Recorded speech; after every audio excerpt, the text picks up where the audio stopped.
Amateur Traveler is in its 20th year now, but can you imagine if I had people on the show who had never been to the destination, but had just read about it or seen a movie about it? That wouldn't make any sense at all, and you wouldn't listen. We all know how important it is to receive advice from people who know a destination to get the most authentic local experience. And a great option for experiencing this is Explore Worldwide and their authentic small group adventures, led by local tour leaders, perfect for solo travelers who want to meet like minded people with a desire for adventure. I'm often an independent traveler, but two of my last three trips were with small group tours because they organize everything and it's a lot easier. If you want to recreate the tour I did to Malta, they have a Malta and Gozo Discovery Tour. I'm intrigued by one of their tours called A Taste of Sicily. The company again is Explore Worldwide, and visit exploreworldwide.com to learn more. And thanks to Explore Worldwide for sponsoring this episode of Amateur Traveler. The nights are long, the days are short, and the weather is chilly to downright cold, depending on where you are. It's a good time to slip into a Quince iconic Mongolian cashmere sweaters, which start at only $50. You can treat yourself to everyday luxury at an affordable price with Quince.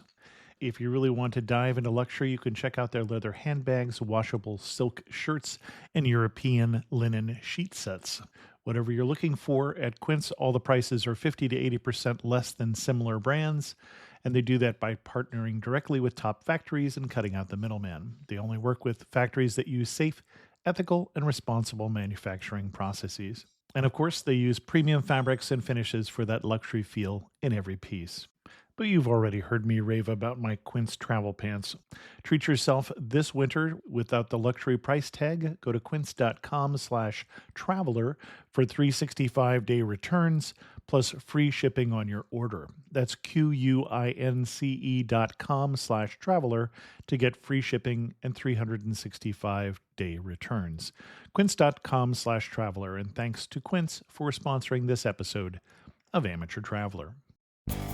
Got my bags packed, I'm on a roll. I'm heading out there and I'm ready to go. I'm looking real good in my passport photo. Oh, no. Amateur Traveler, episode 611. Today, the Amateur Traveler talks about beaches, an iconic art museum, running with the bulls, and what may be one of the oldest languages in Europe as we go to the Basque Region of Spain. Welcome to the Amateur Traveler. I'm your host, Chris Christensen. With no further ado, let's talk about the Basque Region of Spain. I'd like to welcome to the show David Bumstead, and I would say David Bumstead from, and yet that's where it gets complicated. I found out in the pre-interview here. David, you're originally from England, but you haven't lived there for more than 35 years, and now call the Basque Region of Spain your home. Yeah, that's right. I haven't lived there, in fact, for more than 40 years. I sort of left England when I was about 18, went to Wales, and then by some freak chance, I ended up here in the Basque Country, and I've lived here for 35 years. Well, and it is indeed the Basque Country of Spain that we've invited David to come and talk about. And when we say the Basque Region of Spain, where are we talking about? Well, we're talking about on the border with France, near the Basque Region of France, which is sort of the southwest corner of France and the northwest corner of Spain.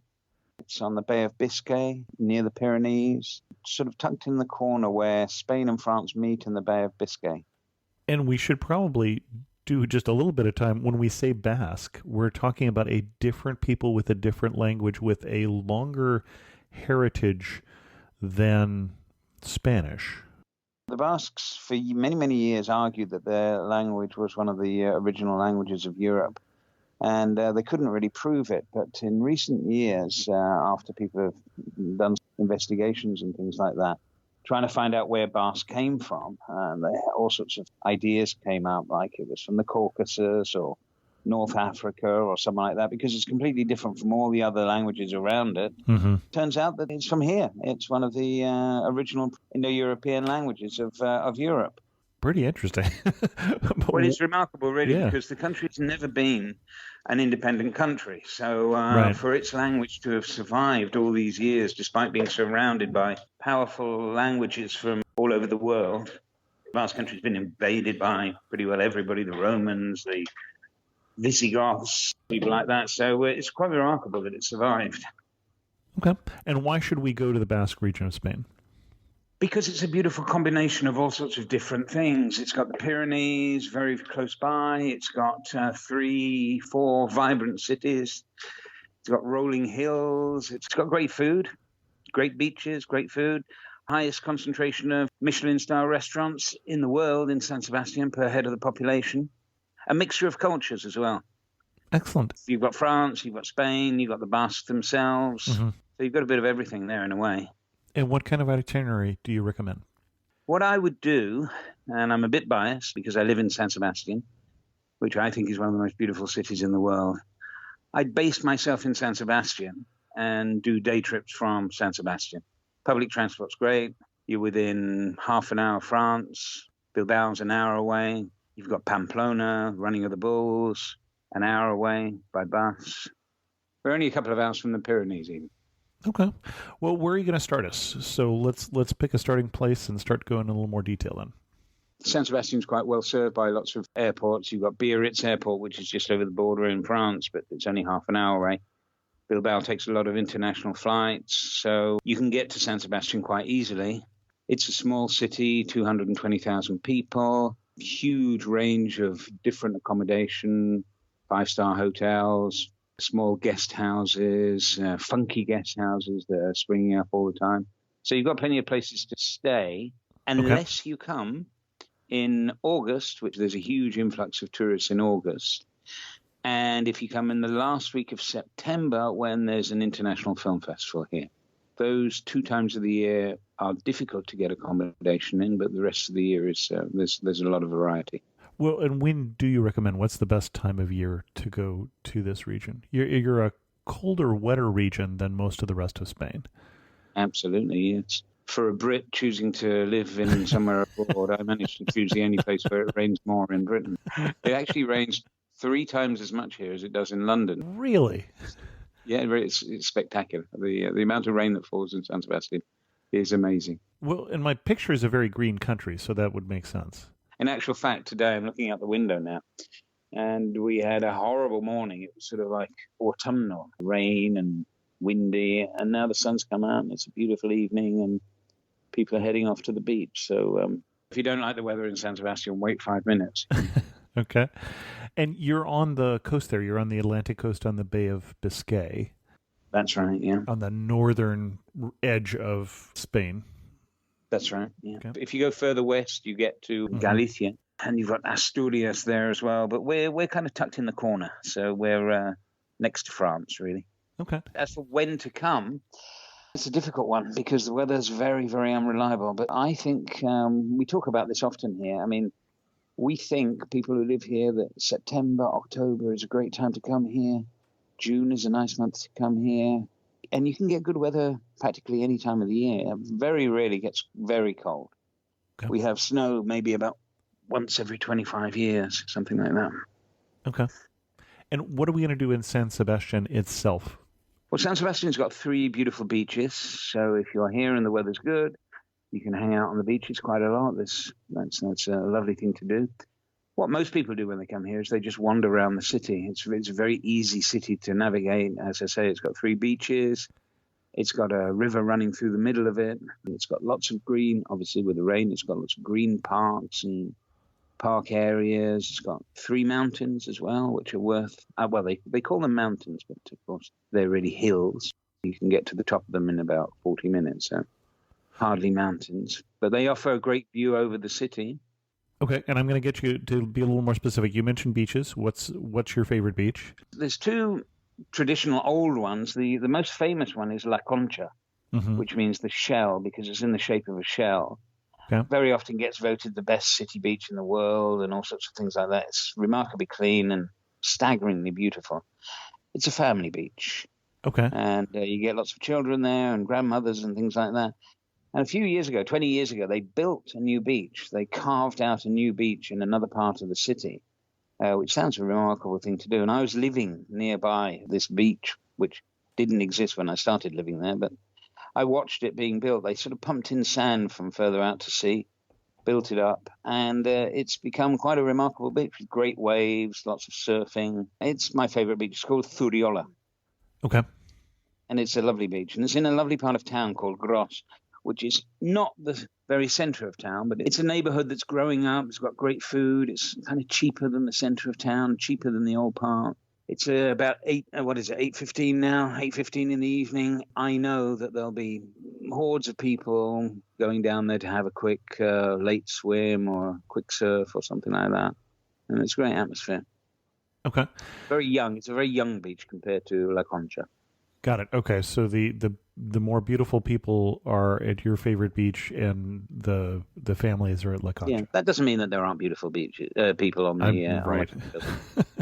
Okay, and then you mentioned the center of town being by La Concha. What are we going to do in the center of town? Well, the center of town, it's got museums. The center of town is basically the shopping area and the administrative area of the city. Any of the museums that you would particularly recommend? The main city museum is called San Telmo. Mm-hmm. It's a saint called Telmo, and it's built out of a church. It was an annex to a church which they've expanded in over the last few years, and it's become quite a dynamic museum. It used to be a staid old place with sculptures and sort of old paintings, but it's part art museum, but it's a historical museum as well, so it has the history of the city.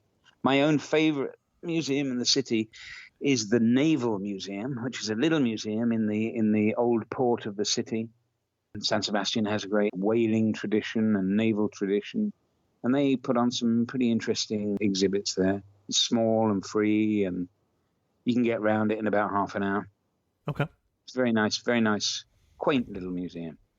And then you mentioned restaurants. Favorite restaurants we should stop at? Well, the thing to do in San Sebastian, here's the thing. It's got this reputation for Michelin star restaurants. So right. There are very, very expensive restaurants, or say like €200, and they've got all these Michelin stars and things like that. And if you've got plenty of money, it's a very good thing to do. I've been a few times. I work with the film festival here, so I get invited to go to these wonderful restaurants quite often. And they're great. The food is very imaginative and seafood based and everything like that.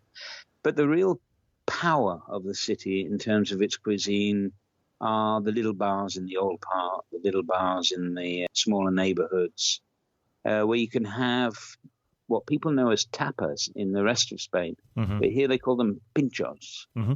And a pincho means like a stick or a spike. And so what they do is they take a little piece of bread and they put something imaginative on the piece of bread, like a squid or a bit of salmon or something like that, and they spike it with a little toothpick so that it holds it in place. And the bars are covered with these things. You go into any bar and there are hundreds and hundreds of them. You take one, you eat it, you tell the barman that you've had it. They trust you, although secretly, if you look like a person from out of town, they might actually keep an eye on you just to check how many you're eating. There is a trust sort of based thing, but there are some evenings, Saturday night in August, and they have to keep their eyes on some of the people, really. Any particular little tiny bar or restaurant that you would recommend? My favorite in the whole city, I suppose, is right in the heart of the old part, and it's called Bar Sport, and it's a very traditional bar. They make the best pinchos in town. The people who work there are fantastic. They're very, very friendly. They serve people unbelievably quickly. You've only got to go there 3 times, and they know exactly what you like to drink or eat. And one of the reasons why it's also very popular is that it's on the main street of the old part, narrow street, and the thing to do is to get your drink, get your pincho, and then go and stand outside the bar and watch all the people walk by. So we're going to see the crowd of people before we see the bar. Yeah, yeah. In actual fact, if you go there at peak time, you won't be able to see the bar for the people. So let's take a break here and hear from our sponsor. This episode of Amateur Traveler is sponsored by World Nomads, the global travel, lifestyle, and insurance brand for independent travelers. You've all heard my manifesto. If you haven't, it's on the About page of the show's website, and I urge you to read it. The short of it is that travel is better if you observe, appreciate, connect, and if possible, contribute to the local community. These are the same principles that World Nomads talks about in their own podcast, How to Learn a New Skill, Connect with Locals, Travel Responsibly, and Give Back. They're unashamedly an adventure travel company, so some of the destinations they discuss may surprise you, but also delight you. They've talked about taking a traditional fishing boat around the outer islands of the Philippines, but also looked at Berlin through the eyes of a traveler who has put down roots there. The World Nomads podcast, you can find it on iTunes, Google Play, Stitcher, iHeartRadio, and Spotify, or go to worldnomads.com/podcasts. But make sure you come back to Amateur Traveler. And then the Basque Country produces its own special sort of wine, which is called Chacoli, which is spelt in a very Basque way. It's a Txakoli. And it's a kind of sparkling white wine, which to get the sparkle into the wine, the barman holds the bottle up high and serves it, pours it out at a high distance, so it gets a little bit of sparkle in it. Okay. And you knock it back in one.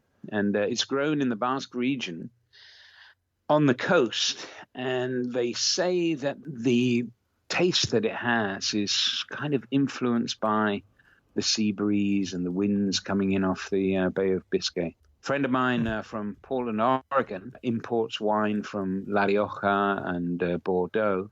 And he had the idea of starting to import Chacoli over to the west coast of the United States. And it's taken off in some places because it's light and refreshing and not too strong. And it gives you a very special taste of the Basque region. Okay. And then you also mentioned 3 hills above the city, and we should go up for the view. Where should we go?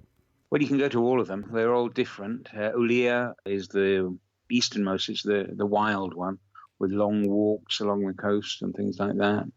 It's got a youth hostel up there as well with unbelievably spectacular views.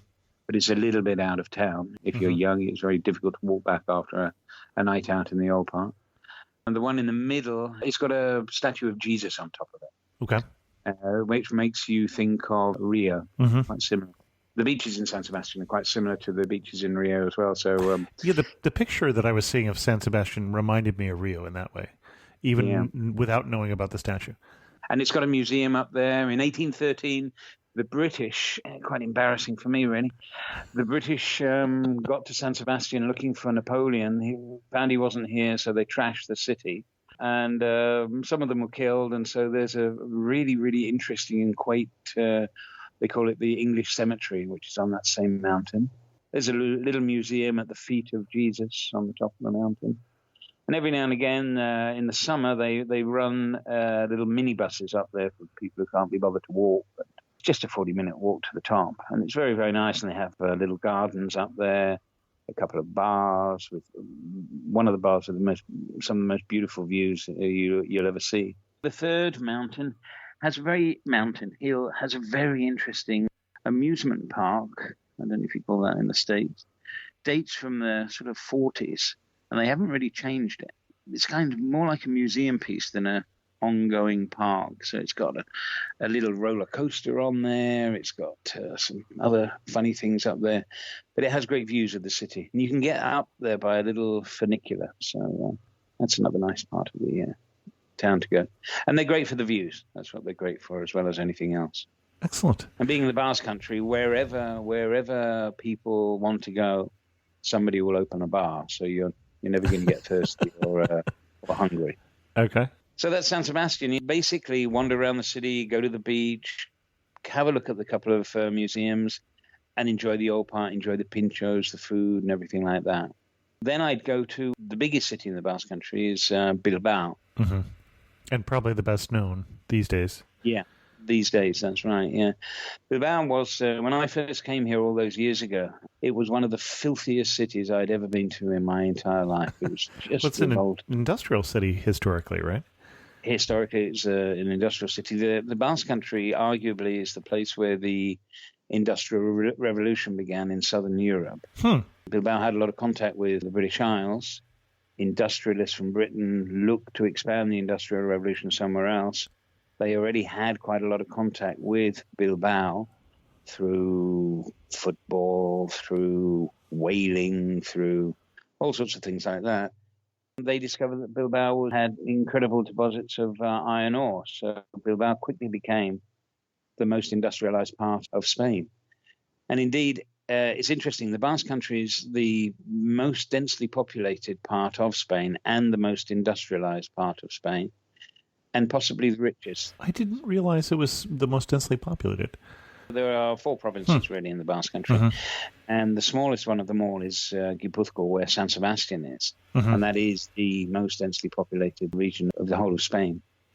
Well, and when we're going from San Sebastian to Bilbao, we're going west along the coast, so Bilbao, another coastal city. Well, Bilbao is a coastal city, but the coast is quite a long way from the center of Bilbao because it's a port city. And you've got to go quite a long way inland or down the river to get into the center of Bilbao. So it doesn't feel like a coastal city.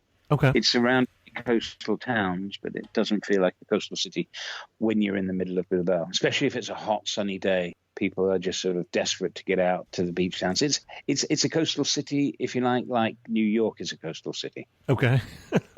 The beaches are not very far away. You can get to them, but you don't feel as if you're on the coast when you're in the city. Okay. And it used to be this terrible industrial place. I mean, it was really, really filthy and grimy. It looked almost Dickensian when I first came here.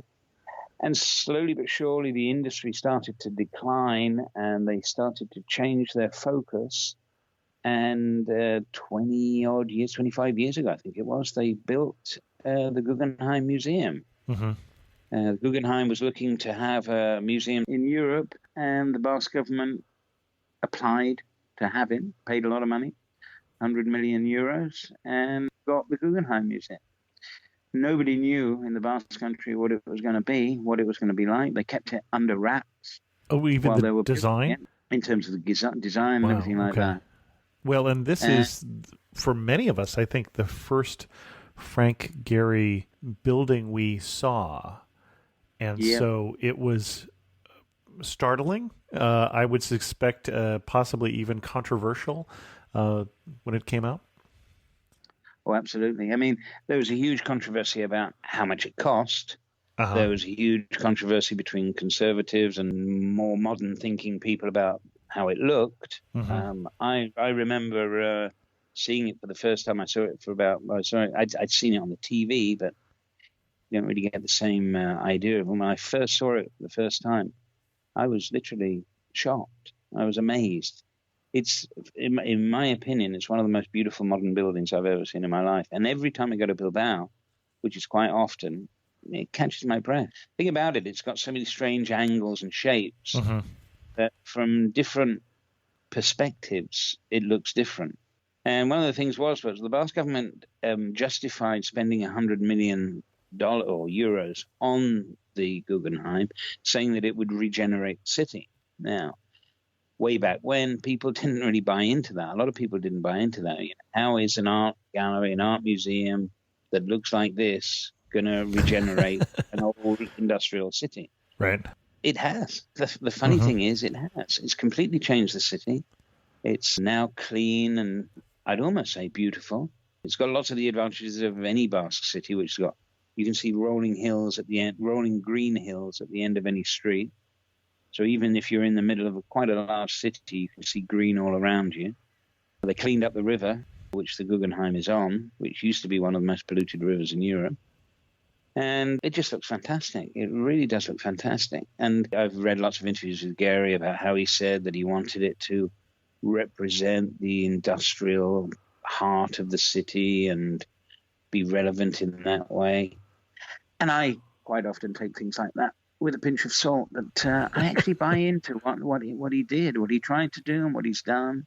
And he's achieved it. And it's become a huge tourist destination. It's completely and utterly transformed the city into a kind of a cultural hub and, tourist place. I think there are very few times that I can think of one building actually putting a city on the map. It did in this case. I mean, it really wasn't a place you thought about going in Spain before then.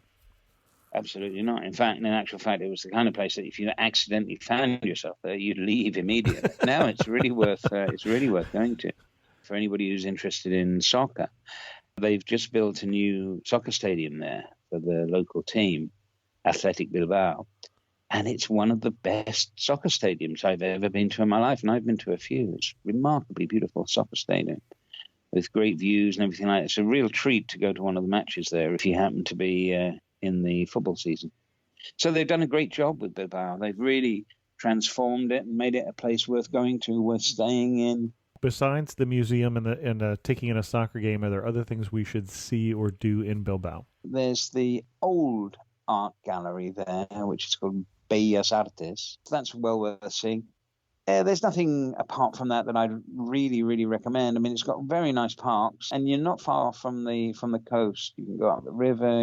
It's got great public transport now, so you can get out to little coastal towns near there. Okay. And favorite little coastal town near there? There's a place called Lequeitio, which is quite nice. Interestingly enough, for anybody who's a fan of Game of Thrones, quite a lot of the last 2 seasons of Game of Thrones were filmed on the Basque Coast.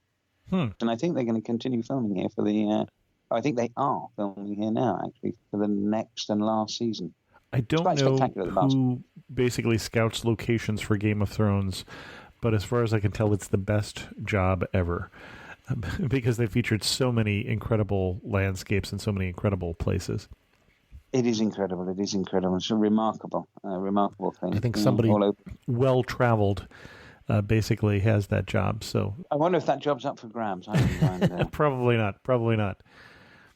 Excellent. An excursion you could do from Bilbao, which is worth mentioning, is the town of Guernica, which is famous for the painting by Picasso. It was bombed by the Germans in the Spanish Civil War, and that's what Picasso made his painting about. What they've done, obviously, is not anymore a very historical town because it was blown to smithereens in the Spanish Civil War.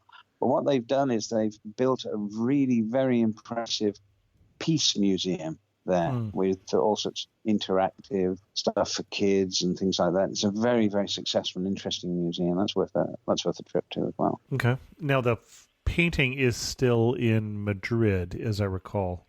Guernica is in the Prado in Madrid. Yeah. Okay. The Basque government has argued for a very long time to try and get it up to the Basque country, but it's not happened yet. Okay. And then you started to take us someplace else after Bilbao.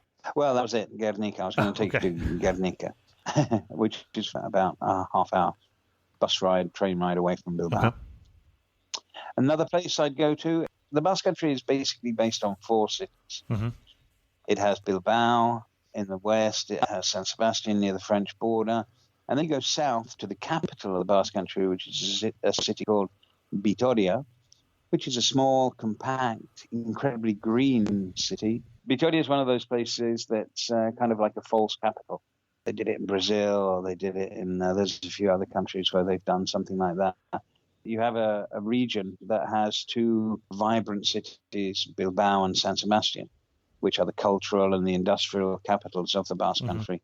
So rather than put your administrative capital in either of those 2 cities, because they've got everything going for them anyway, you put it in another city, which kind of helps that city to thrive. And that's what they've done with Vitoria. So it has become a very, very nice city. It's worth a visit. It's worth a half-day visit. Nice food and nice people and nice churches and things like that, but nothing that you'd remember for the rest of your life, really. Okay. And then you've got Pamplona, which is famous for the running of the bulls, which is also only an hour away from San Sebastian, an hour from Bilbao. The 4 main cities are sort of an hour apart, really. Very easy to get to. And Pamplona is, during almost all the year, a nice, comfortable, easygoing, green city. And then for 10 days, something quite unbelievable. And this is the Festival of San Fermin. San Fermin, the running of the bulls, yeah. It's absolutely remarkable. And the people there, you'd think they'd get fed up with it. I've heard that 20,000 Australians go there every year. And that's how you know it's really a party, when you get that many Australians. They sleep in campsites outside the city, get bussed in every day. It's a remarkable phenomenon. Well, and I should say we do have a whole episode of Amateur Traveler just on the running of the bulls and the San Fermin Fiesta, which is episode 269, so a number of years ago. You'd think that health and safety regulations and things like that would put an end to it, but they almost glory in the number of people who get injured every day. And well, the thing that I was surprised last time I was in Spain when it was going on is I wasn't anywhere near there, but the news at night covers the festival and it covers the injuries. It covers the body count or whatever. And you get. I've got two teenage sons, and they're on holiday at the beginning of July, and nothing will get them out of bed in the morning, as per teenagers. But they during San Fermin, they actually get up at 8 o'clock every day to watch it live. Well, and it is that first half of July that the festival goes on. Kind of like the first week of if July. we're in Pamplona and there aren't bulls running through the streets, what would you recommend we do? Again, go to the old part, walk around the narrow streets, have some pinchos and tapas, and then walk around the city walls. There's a beautiful walk that they've developed on the city walls of the city. It gives you a view of the city itself and of the surrounding countryside. So it's a very nice walk. It reminds me of the city walls walk that you can do in Dubrovnik. Oh, yeah. There's that walk you can do, and you look into the city, but you also look outside the city. So that's a very nice thing to do. Now, in Dubrovnik, I would recommend you do that during sunset. Is there a particular time of day that's the best time to do it? Yes, I'd agree with that. Same in Pamplona. Sunset is a beautiful. Pamplona, the weather in Pamplona is different from the weather on the coast of the Basque Country, so it's a little bit drier and much hotter in the summer and much colder in the winter. Of course, This episode is about the Spanish Basque Country, but the Spanish Basque Country is right next door to the French Basque Country. So that's a lovely place to visit. And you can do that in day trips. The cities of Biarritz, Bayonne, the countryside there is absolutely beautiful. The French Basque Country being among the least industrialized parts of France, which contrasts heavily with the opposite being the Spanish Basque Country being the most industrialized part of Spain. So there's a huge contrast there. The French Basque Country is sort of rolling green hills and bucolic beauty and all that sort of stuff. And a wonderful coast, of course, with surfing competitions and things like that. And there's 3 town cities, I don't know what you call them really. Saint-Jean-de-Luz, which is the first one you come to. Then you have Biarritz, and then you have Bayonne. And it's interesting because they are Basque. They very much link to this region, but they've got their own sort of French character as well, which makes them different. So it's kind of nice to get up in one country, go to another country for the day, and come back to the same country again. Well, and you mentioned the Basque, and we've talked about it just a little bit, having this old history, having a completely different language, completely ridiculous spelling, makes the French spelling look like it makes sense, which is saying something. Absolutely. And the food being a little different, but where else are we going to encounter the Basque culture? You're going to encounter it in their sports. They have this sport, which here they call pelota, which means ball. Okay. Which is played in what they call a fronton, which is in an L-shaped kind of sporting area. Basically hitting a ball, which is quite similar to a baseball, against walls using your bare hands. It became quite famous in the States for a while when it was known as high alai. Okay. And that was done with baskets. I remember it featured on the opening credits of Miami Vice. Right. They'd play it wearing crash helmets down in Miami, and people would bet on it a lot. They're quite spectacular sports, and they're really very, very well supported. It's quite a spectacle to go to one of these things, really. So lots of people shouting and cheering on the local teams and things like that. Then you've got, in September, you've got what they call the regattas, which are sort of boating events, but boating events like no other boating event you've ever seen. These guys get into these, well, guys and girls, I should say, get into these very, very long canoes, go whizzing out to sea, go around the island in San Sebastian, and come back in again. And it's held on 2 weekends, and it's like a wild party at the same time. And they sometimes say that there's up to 150,000 people watching these regattas. And there's a whole slice of Basque life there. The Basques are quite well known for the subtlety of their food. That's why they get the Michelin stars. But they have a phenomenon which is very, very interesting. It's in the winter, and they're called cider houses. And that's where you go out to some barn-like structure outside the city, where they have huge barrels of cider, recently made cider, and they open up the barrel with a little hole in it, so you catch the cider as it comes out in a glass, and they serve you enormous sort of T-bone steaks and things like that. They're pretty lively in the winter. So there's things to do all year round. Then you have the film festival. San Sebastian is one of the 7 A-list film festivals in the world, and it's a lovely time of the year to be here. 10 days, the last 10 days of September. One of the things they say about it, the famous people, when they come here, you Hollywood actors and all these sorts of people, they say that it's the only major film festival they can go to where they just walk around the streets without people really, really bothering them. So that's great. So you may find yourself in San Sebastian at the end of September and meet up with Brad Pitt in a bar having a pinchos, which is something to write home about. Well, and getting back just a little bit here, you mentioned Jai, and I didn't realize that had Basque roots. But if people aren't familiar with that, that has a reputation of, once you add in those baskets that you're throwing the ball with, it's the fastest sport in the world. That ball, I've seen that claim. Yeah, it certainly moves. Yeah. The record for the record for a highlight player is flinging that ball is 302 kilometers an hour, or 188 miles an hour. So rather fast. Very good reason to wear a crash helmet. That's what I was thinking. And initially, in the old days, traditionally, of course, they didn't wear them at all. Right, that ball is pretty hard. It ended up being played in all sorts of strange places, like Macau in China and in the Philippines. Yeah, I've seen it in Tijuana. I don't think the highlight place is still open anymore, but it was an interesting sport to watch. Well, it's heavily associated with gambling. And it was in Macau and same thing. areas. Excellent. Anything else we want to cover in the region before we get to some of our wrap-up questions? I'd also recommend going to small towns, randomly going to small towns. I was going to say, do you have a favorite little mountain village in this area? A small town called Lascaux. I could reel off a number of them because I used to own some language schools in some small towns in the area, and I got to know quite a lot of people in some small towns here. And I don't know, every 3 months I pop down and meet up with some old friends there. And the atmosphere is completely different because they don't see foreigners there. They don't see tourists there. You walk into the bar and you're a foreigner, and they're very pleased to see you. Slightly suspicious sometimes at first, but the atmosphere is great, and everybody knows everybody. You can sort of pick some random small towns, just go to them, and have a completely different feeling for them. There's a town on the coast called Guetaria. And everybody thinks that the first man to circumnavigate the world was Magellan. But, of course, Magellan died halfway around in the Philippines.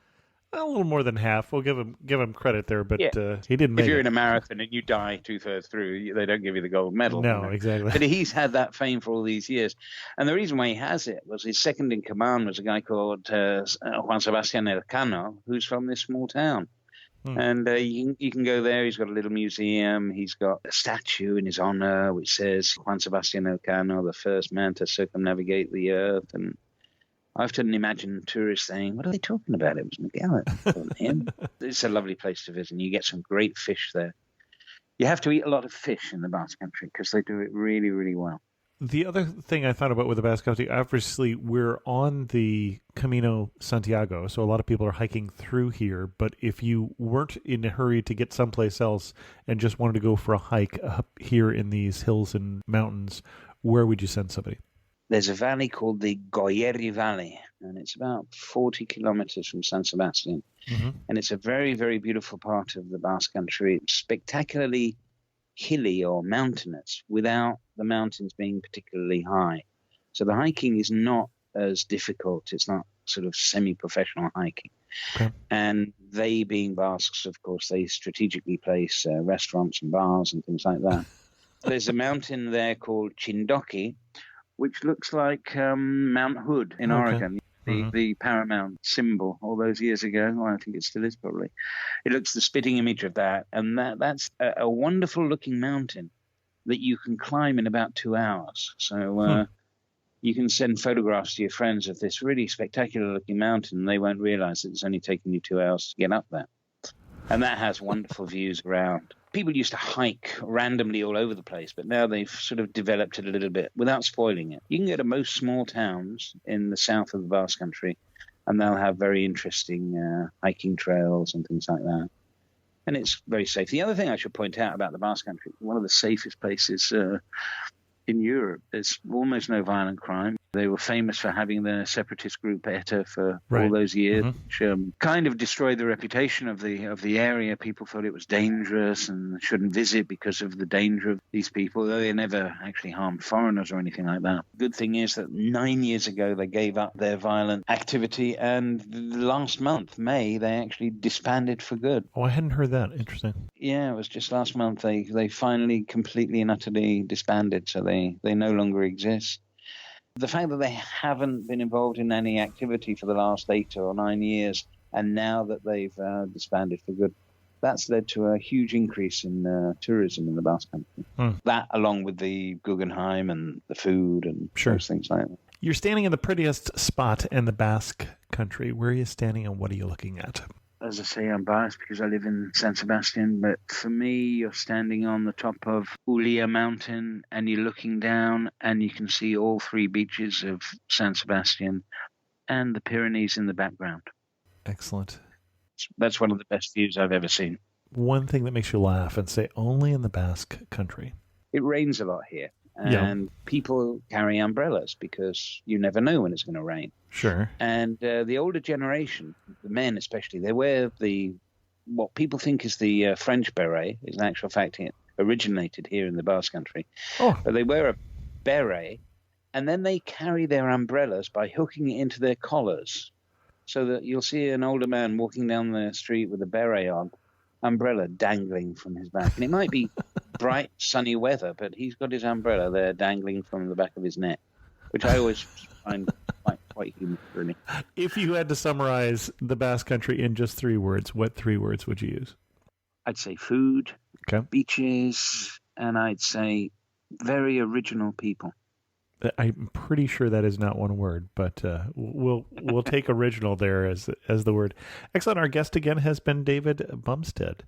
And David, I thank you so much for coming on the show and sharing with us your love for your adopted country, your adopted region here in Spain.